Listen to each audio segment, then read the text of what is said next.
Isaías, capítulo de número 6, eu vou ler alguns versículos com os irmãos. Nós vamos começar no versículo de número 1 e vamos ir até o versículo de número 8. E eu gostaria que você, após a leitura, se pudesse, é claro, permanecesse com a Bíblia aberta. É uma palavra que sempre fala ao meu coração, porque eu vou falar agora sobre a visão que produz mudança. Isaías capítulo 6, versículo de número 1 a seguir diz assim: No ano em que morreu o rei Uzias, eu vi ao Senhor assentado sobre um alto e sublime trono, e o seu séquito enchia o templo. Os serafins estavam acima dele, cada um tinha 6 asas. Com 2 cobriam os seus rostos, e com 2 cobriam os seus pés, e com 2 voavam. E clamavam uns aos outros, dizendo: Santo, Santo, Santo é o Senhor dos exércitos. Toda a terra está cheia da sua glória. E os umbrais das portas se moveram com a voz do que clamava, e a casa se encheu de fumaça. Então disse eu: ai de mim que vou perecendo, porque eu sou um homem de lábios impuros e habito no meio de um povo de impuros lábios. E os meus olhos viram o Rei, o Senhor dos exércitos. Mas um dos serafins voou para mim, trazendo em sua mão uma brasa viva que tirara do altar com uma tenaz. E com ela tocou a minha boca e disse: Eis que isto tocou os teus lábios, e a tua iniquidade foi tirada, e purificado o teu pecado. Depois disto, ouvi a voz do Senhor que dizia: A quem enviarei? E quem há de ir por nós? Então disse eu: Eis-me aqui, envia-me a mim. E quem quer ouvir a voz de Deus, diga amém. Irmãos, eu tenho pensado sobre esta ideia de ser transformado, de ser mudado. E quando nós olhamos para a Bíblia, a mensagem bíblica tem no seu cerne, no seu centro, o poder de transformar todo aquele que crê. Todas as mensagens proféticas, elas têm o intuito de produzir no coração dos seus ouvintes o arrependimento, a mudança de rota, a mudança de vida, a mudança de postura. Quando nós vamos para o Novo Testamento, esta mesma mensagem, agora com outra conotação ainda mais firme, continua sendo a de transformação. Quando o apóstolo Paulo ele escreve aos Romanos, ele diz que o Evangelho é o poder de Deus para a salvação de todo aquele que nele crê. Quando Paulo escreve, por exemplo, a Tito, ele diz no capítulo 2, versículo 11, que a graça de Deus se manifestou, trazendo salvação a todos os homens. E no versículo 12, ele diz: ensinando-nos a renunciar toda imundícia. O que o apóstolo Paulo está dizendo é que o verdadeiro evangelho, ele salva a alma e ele educa o nosso corpo. O verdadeiro evangelho, ele produz mudanças. Por isso que quando você lê o evangelho de Lucas, capítulo 3, você vai perceber que a pregação de João Batista é uma pregação de advertência. Quando ele diz raça de víboras, ele está denunciando a natureza pecaminosa sem a regeneração. Mas no capítulo 3, no versículo 8, João Batista, no evangelho de Lucas, vai dizer que nós devemos produzir frutos dignos de arrependimento. Ou seja, não basta a se arrepender, o nosso arrependimento deve ser visível e os seus frutos devem ser palpáveis. Por que eu estou falando de mudança? E eu li Isaías capítulo 6, que é um texto conhecidíssimo, porque Isaías, ele é conhecido como o profeta messiânico, aquele que apontou para a vinda de Jesus, o profeta que mais falou sobre o Redentor, o restaurador de Israel, é este profeta Isaías. Isaías profetizou muitos anos antes do aparecimento de Jesus, mas nenhuma de suas profecias caiu por terra. Mas perceba que no capítulo de número 5, Isaías, ele tem uma experiência que é descrita de uma maneira estranha, porque Isaías tem a habilidade de apontar o pecado alheio. Isaías tem um senso crítico, e ele começa a distribuir as suas profecias desta maneira: ai de ti por isto, ai de ti por aquilo outro. A partir do versículo de número 22 do capítulo 5, você vai ver que Isaías manifesta uma expressão de condenação. Mas no capítulo 6, a vida de Isaías é transformada, a vida de Isaías é tocada pela presença de Deus. Nós vamos depois participar da ceia, e como cristãos convictos, nós devemos prezar por um evangelho que produz mudança. Eu comecei a ler um livro de Karl Barth sobre o chamado ao discipulado, e ele diz que o verdadeiro discipulado se manifesta pela mudança da nossa rotina. Se nós aceitamos o evangelho e nada foi transformado, nada foi mudado, a nossa rotina continua a mesma, é bem possível que o evangelho não tenha entrado em nós na sua plenitude. Eu queria dizer aos irmãos que a Bíblia diz que a vida cristã é de fé em fé, é de glória em glória. A Bíblia diz que a vida cristã é como a luz da aurora, ou seja, o amanhecer, que vai brilhando, brilhando, até se tornar dia perfeito. É verdade, tem manhãs meio tempestuosas, que o céu está cinzento, mas daqui um pouco o sol vai aparecendo, e o dia fica completo. Oh glória! É verdade que tem horas que a nossa vida é meia cinzenta, parece que não vai acontecer, mas Malaquias diz assim, pastor Ademir: para vós que temeis o meu nome, nascerá o sol da justiça. Ou seja, Jesus vai aparecendo.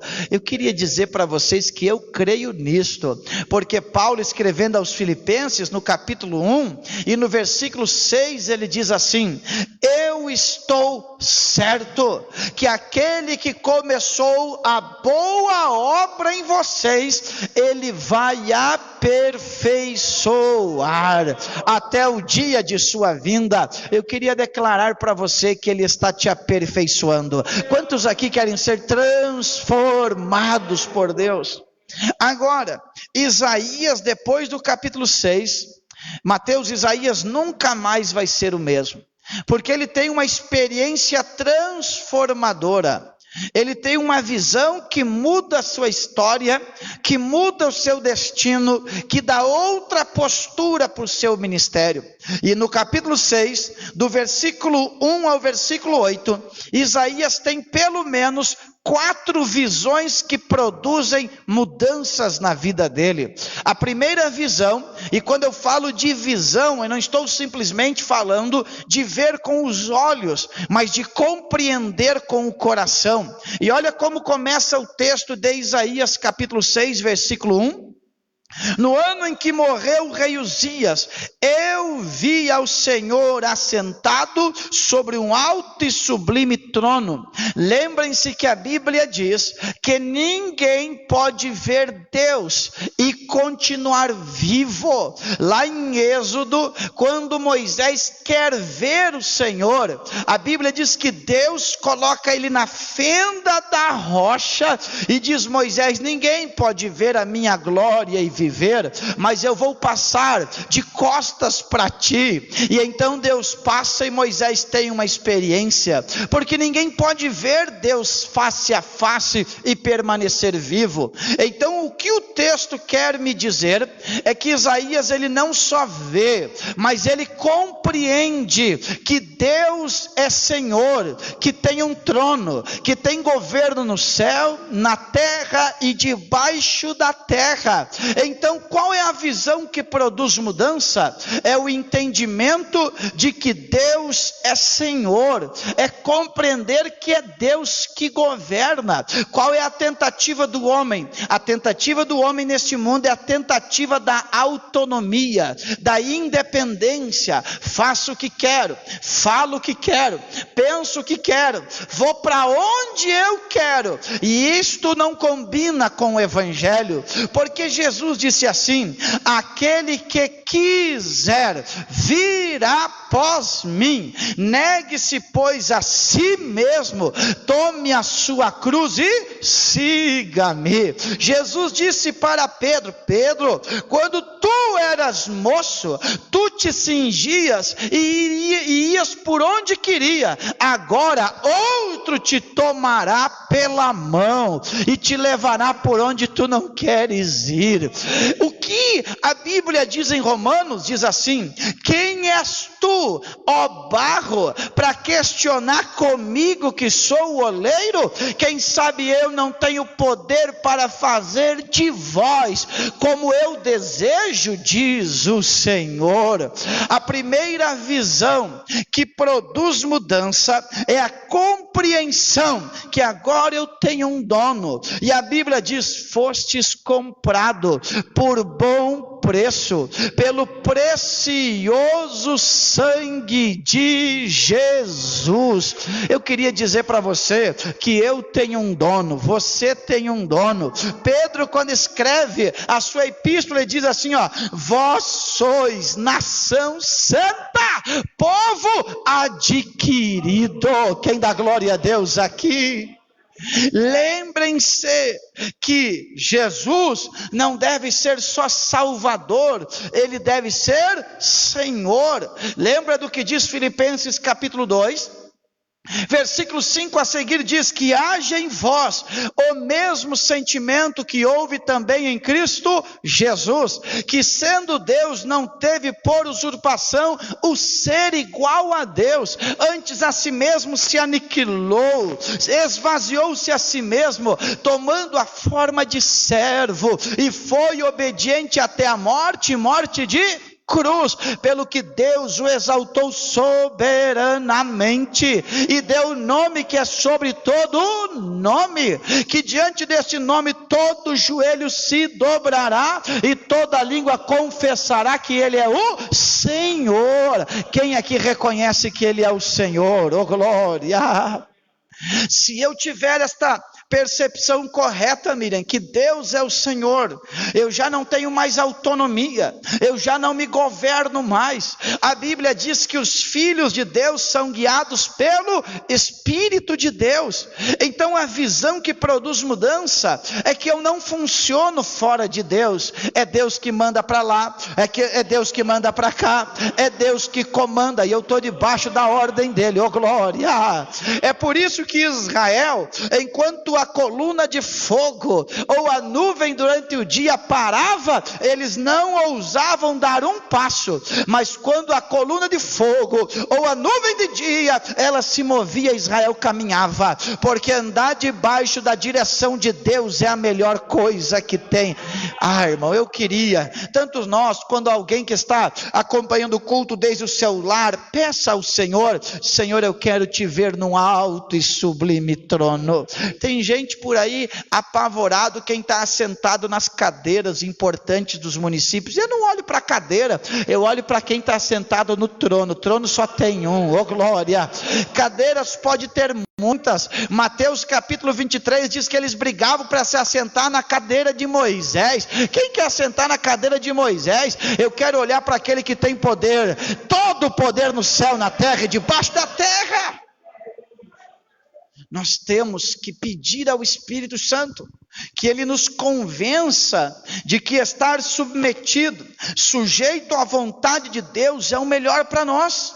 É o melhor, isso produz mudança. Perceba, nós congregamos com quantos irmãos, quantos crentes nós conhecemos, e pasmem vocês, a maioria deles fazem planos sem incluir Deus, a maioria deles decidem sem pedir que Deus entre em ação. É por isso que o apóstolo Santiago diz assim: quem são vocês? O que é a vossa vida? É um vapor que aparece por um breve momento e logo desaparece. Ao invés de dizer iremos e faremos, vocês devem dizer: se Deus permitir, viveremos e faremos. Oh glória! Quantos querem entrar 2021 debaixo do domínio de Deus? Quando eu compreendo que Deus está no trono, eu vejo isso, eu paro de olhar para o meu umbigo, para as minhas vontades. Irmão, a nossa rotina vai ser completamente mudada o dia que Deus governar as nossas vidas. Agora Isaías continua. Então primeiro ele tem uma visão sobre Deus, que Deus está no controle, que Deus está no domínio, que Deus tem trono, e que não obstante ele está no trono, o que sai dele, a sua glória, enche todos os ambientes.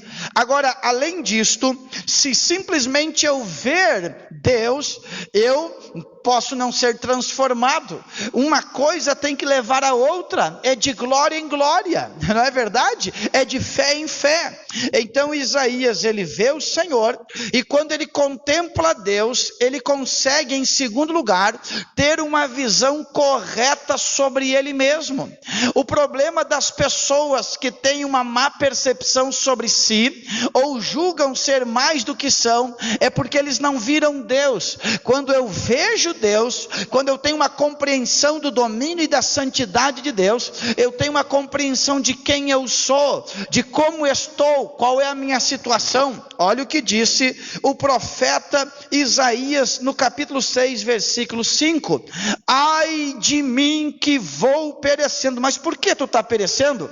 Porque eu sou um homem de lábios impuros, e habito no meio de um povo de impuros lábios. Ele está dizendo: gente, eu estou reconhecendo a minha miserabilidade, eu estou reconhecendo que eu sou pecador. Aqui está um dos primeiros princípios que produzem transformação, é o reconhecimento dos erros, é o reconhecimento dos pecados, é o reconhecimento de nossa situação. Eu já vi crente estar se afundando no lamaçal do pecado, mas ainda fortalecendo o orgulho, argumentando com razão: eu caí por causa daquilo outro, eu fiz porque não. É hora de dizer: ai de mim, que o Espírito Santo me leve, que o Espírito Santo te leve para uma viagem introspectiva, e tu vai te assustar com os labirintos do seu coração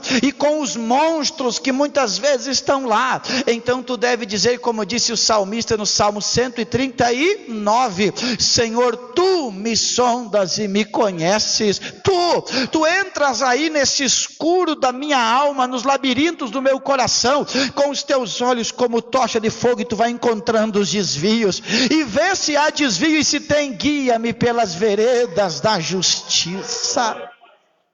Paulo disse que aquele que julga ser algo que não é, peca. Então Isaías vai ser transformado pelo reconhecimento de quem ele é. Paulo passou por isto. Paulo olhou para ele mesmo e a sua super espiritualidade caiu, porque Paulo disse: o que eu quero fazer eu não consigo fazer, o que eu não quero eu acabo me tornando refém e faço. Aí ele diz o que, Kaique? Ele diz: miserável homem que eu sou homem, Deus me usa, eu tive experiência de ir ao terceiro céu, mas tem uma natureza que me subjuga, que me machuca, que me condena. Mas aí ele diz em Romanos capítulo 8, versículo 1: nenhuma condenação há para aqueles que estão em Cristo. Você vai participar da ceia daqui um pouquinho, e quando você participar, não pense que há uma obra meritória, é porque quando Deus olha para nós, Ele não vê os nossos pecados, Ele vê Cristo que foi moído por nossas transgressões. Quer ser transformado? Peça para Deus revelar quem você é, só não se assusta. Tem gente que diz assim, o fulano é bom demais, só falta Jesus.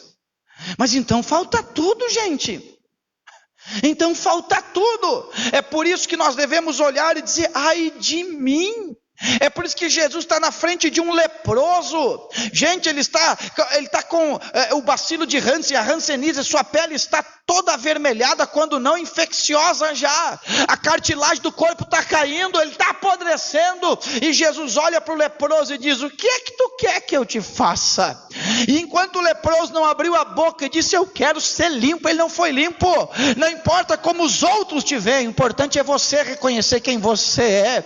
Você diz: eu estou leproso, eu estou doente, eu estou mal. Aí Jesus diz: eu vou te curar agora. Você já dobrou os joelhos, já disse ao Senhor: eu sou brabo, eu sou invejoso, eu sou lascivo, eu sou glutão, eu sou mentiroso. Aí Deus vê você descortinando aquela podridão do seu coração. Ele diz: espera aí, que eu vou dar um jeitinho de limpar você. Que nós tenhamos esta oração de quebrantamento. Ai de mim, não é nem ai de nós é outro contexto, agora é ai de mim. Diga: ai de mim. Aí o Senhor é poderoso para fazer uma obra em nossas vidas. Saia daqui depois da reunião dizendo: Senhor, ai de mim, eu quero ser transformado. Então Isaías, ele vê que Deus está no domínio e Deus é santo. Quando tu te aproxima da santidade de Deus, a tua miserabilidade, a tua vida profana se manifesta.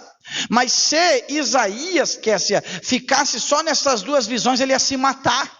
Porque alguém que vê Deus, a pureza de Deus, e encontra a sua miserabilidade, ele se mata, porque ele vê que Deus é grande demais, ele é pequeno, Deus é santo e ele é profano. Só que aí Isaías vai ter a terceira experiência da sua visão.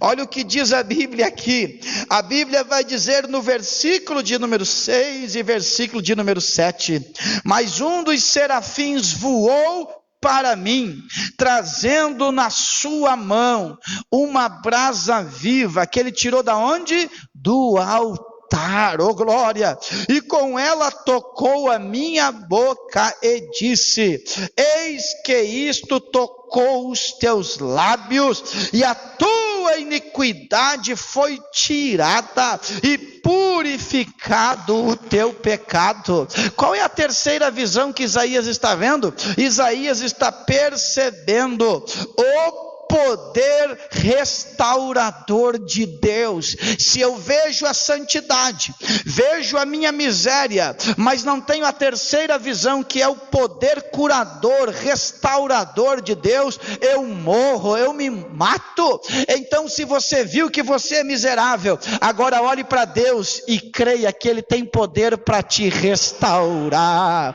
Eu queria dizer uma coisa para vocês: o vaso pode ter se quebrado, pode estar em caco. Até um versículo da Bíblia diz que nós somos cacos entre outros cacos. Não tem problema, é caquinho mesmo, mas nós estamos na mão do oleiro. Aí ele pega, ele dá uma amassada, dá uma sovada, joga num cantinho para pegar liga, daqui um pouco traz de novo, dá forma, joga no forno, e daqui um pouco nós nos tornamos um vaso de honra. Eu quero dizer para você, você tem que ter esta visão, porque ela produz mudança. Quanta gente vai nesses dias ter esta experiência, porque eles vão ir para o mundão, vão beber, vão usar droga, vão se prostituir, e quando no outro dia se levantar com a cabeça doendo, eles vão ver o quão miseráveis são, o quanto gastaram, mas não preencheu o vazio, e naquela hora o Espírito Santo vai entrar em ação, e vai dizer: eu posso te restaurar. Eu estou lembrando aquele salmo que o salmista disse: ele se inclinou para mim, ouviu o meu clamor, oh glória, e me tirou do lamaçal do pecado. Ele tira você de onde você está. É por isso que eu tenho que crer que Deus é poderoso para me levantar. Você já ouviu aquele versículo que diz assim, o justo cairá 7 vezes, mas de todas Deus o levantará. Oh glória, há um poder restaurador. É por isso que eu valorizo a nossa cultura. Nós ainda temos o costume de vir ao altar, e não é que Deus não possa abençoar, Deus abençoa qualquer um em qualquer lugar, mas este ato de vir ao altar é um ato profético, de primeiro, reconhecer que eu preciso, e segundo, reconhecer que Ele é poderoso para me restaurar. Aí eu sinto a presença do Espírito Santo. Quem crê que Deus está falando com alguém, não importa o quão quebrantado está a nossa vida, Ele restaura, porque Ele é poderoso. Oh glória a Deus. Quando eu vejo que Ele pode me restaurar, aí as coisas começam a mudar. Ele pode pegar um drogado, dar um banho no seu sangue, na sua misericórdia, e tornar um pastor.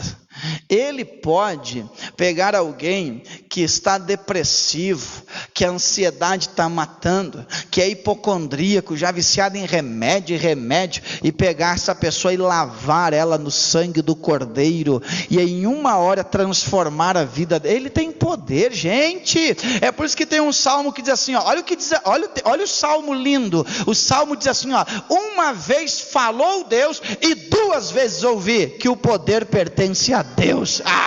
Que salmo lindo. Deus fala uma, mas a gente ouve 2, porque a voz de Deus é poderosa mesmo. Eu vou repetir: uma vez falou Deus, e 2 eu ouvi que o poder pertence a Deus. Quem dá glória a Deus por isso? Guarda essa palavra. Vocês já ouviram o pastor falar aquela frase que diz assim: nem que for de arrasto, mas eu chego lá, porque eu creio no poder restaurador. Tem dias que a gente entristece o Espírito Santo. Tem dias que, Moisés, que a gente mesmo já nem crê na gente. Vamos jogar a gente fora. Aí vem aquele amoroso que a Bíblia relata como o bom samaritano. Alguém já olhou para nós e disse: deixa esse lixo. Mas aí vem o bom samaritano e cura as nossas feridas, oh glória, e nos dá alegria, e nos coloca numa estalagem especial que é a sua casa. Mas escute para eu ir concluindo e orar com os irmãos. Isaías, ele é transformado porque ele vê Deus no domínio, no governo, na autoridade. Ele vê a sua miserabilidade, ele vê o poder restaurador de Deus. E a 4ª visão que transforma a vida de um homem, Isaías, no versículo de número 8, ele tem a visão do propósito de Deus, porque o texto diz assim: depois disto ouvi a voz do Senhor que dizia: a quem enviarei? E quem há de ir por nós? Então disse eu: eis-me aqui, envia-me a mim. O que Isaías está dizendo é isso: não dá para continuar do mesmo jeito, ele ainda tem um propósito comigo. O que Isaías está dizendo: custe o que custar, eu tenho que mudar, porque ele está apostando em mim, ele está apostando mais uma ficha, ele está acreditando. Quando ninguém acredita, ele diz assim: quem é que quer se prontificar? Aqui Deus está dizendo: a disposição é tua, a condição é minha, oh glória. Quando eu não tenho a percepção do propósito de Deus, eu não tenho razão para levantar, eu não tenho razão para jejuar, eu não tenho razão para me inspirar, eu não tenho por que ler a Bíblia. Mas quando eu descobrir que Ele quer me usar, eu marco o jejum. Quando eu descubro que Ele quer me usar, eu vou para a oração. Quando eu descubro que Ele quer me usar, eu vou ler a Bíblia, eu vou me preparar. Eu quero dizer para você, Deus tem um propósito contigo. Tu vai ouvir do céu, deixa eu ver quem tem coragem, tu vai ouvir, e Ele vai dizer: a quem enviarei? Quem há de ir por nós? E tu vai olhar para ti e vai dizer: Ele é santo, eu sou profano, mas Ele me limpou, agora Ele vai me usar. Então eis-me aqui. Se coloque em pé comigo.